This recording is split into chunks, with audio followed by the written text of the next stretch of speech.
समुद्र तल से हजारों फीट ऊपर एक बहुत ही दूर बर्फीली गुफा है। एक ऐसी जगह जहां कुदरत, विश्वास और विज्ञान आपस में मिलते हैं और एक ऐसा रहस्य बनाते हैं जो सदियों से चला आ रहा है।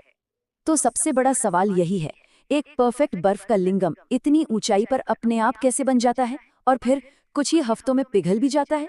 यही वो पहेली है जिसकी तह तक हम आज जाने की कोशिश करेंगे। तो ठीक है, शुरुआत करते हैं इस सफर के पहले हिस्से से। और सबसे पहले बात करते हैं खुद इस बर्फ के लिंगम की, जो अपने आप में एक अजूबा है। अब देखिए, साइंटिफिक भाषा में गुफाओं में ऐसी जो बनावट होती है ना, उसे स्टैलेग्माइट कहते हैं। मतलब छत से पानी टपकता है, उसमें मिनरल्स होते हैं और वो धीरे धीरे फर्श पर जमा होकर एक पिलर जैसा बना देता है। ये एक कह सकते हैं नॉर्मल जियोलॉजिकल प्रोसेस है। लेकिन अमरनाथ का मामला यहीं पर बिल्कुल अलग हो जाता है। ये विज्ञान के लिए एक पहेली बन जाता है। एक नॉर्मल स्टैलेग्माइट, जैसा कि हमने देखा, खनिजों से बनता है, हजारों साल लेता है बनने में। पर अमरनाथ का लिंगम, वो तो कच्ची बर्फ का है, हर साल बनता है और पिघल भी जाता है।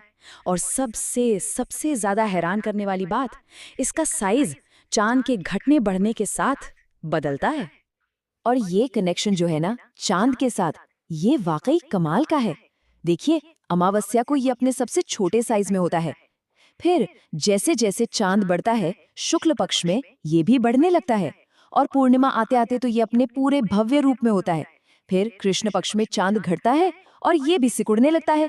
ये जो तालमेल है ना, यही इसे किसी भी नॉर्मल नेचुरल घटना से एकदम अलग बना देता है। तो ये तो हुई इसकी फिजिकल मिस्ट्री। अब जरा उस कहानी की तरफ चलते हैं, वो पौराणिक कथा जो इस गुफा को इतना गहरा आध्यात्मिक मतलब देती है। कहानी कुछ यूं शुरू होती है कि एक बार देवी पार्वती ने भगवान शिव से अमरता का राज पूछा।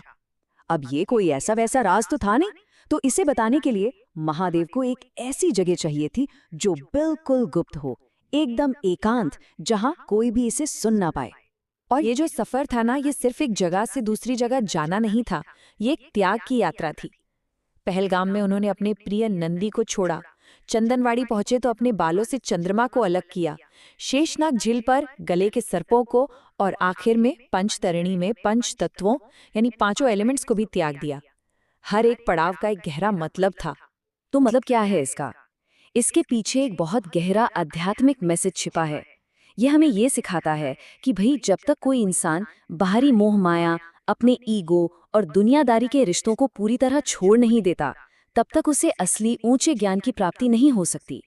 ठीक है, तो कहानी से वापस चलते हैं गुफा में, क्योंकि वहां के रहस्य अभी खत्म नहीं हुए हैं, बल्कि कुछ तो ऐसे हैं जो आज भी लोगों को हैरान कर देते हैं।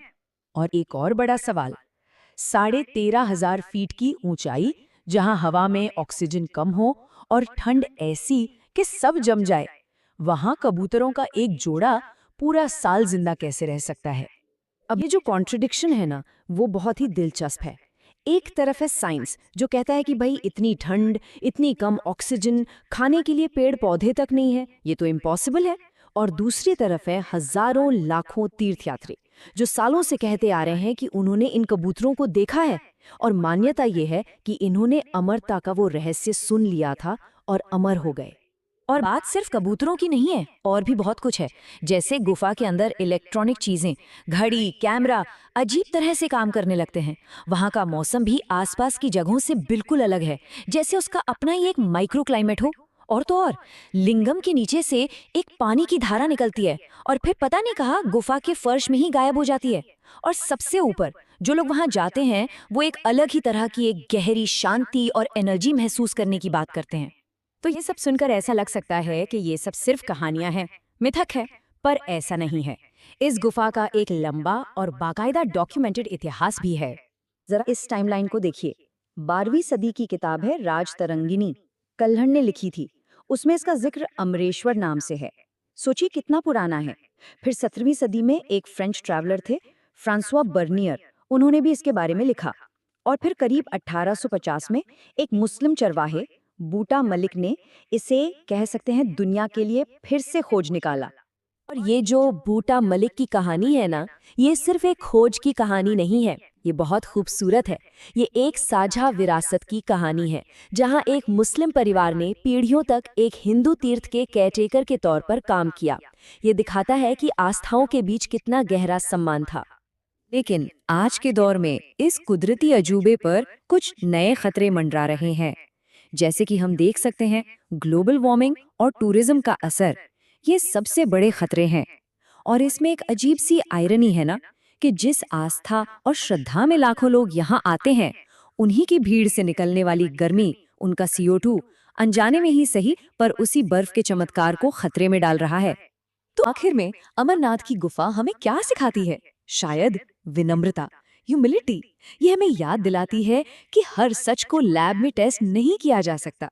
कुछ चीजें सिर्फ महसूस की जा सकती हैं, अनुभव की जा सकती हैं। ये एक ऐसी जगह है जहां विज्ञान और आस्था एक साथ मौजूद हैं, और कुछ रहस्य शायद हमेशा हमारी समझ से परे रहेंगे। तो ये विश्लेषण हमें एक आखिरी सवाल के साथ छोड़ जाता है।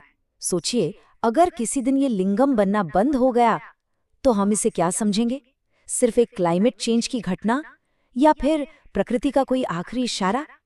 ये एक ऐसा सवाल है जो हमें इस पवित्र जगह के भविष्य के बारे में सोचने पर मजबूर कर देता है।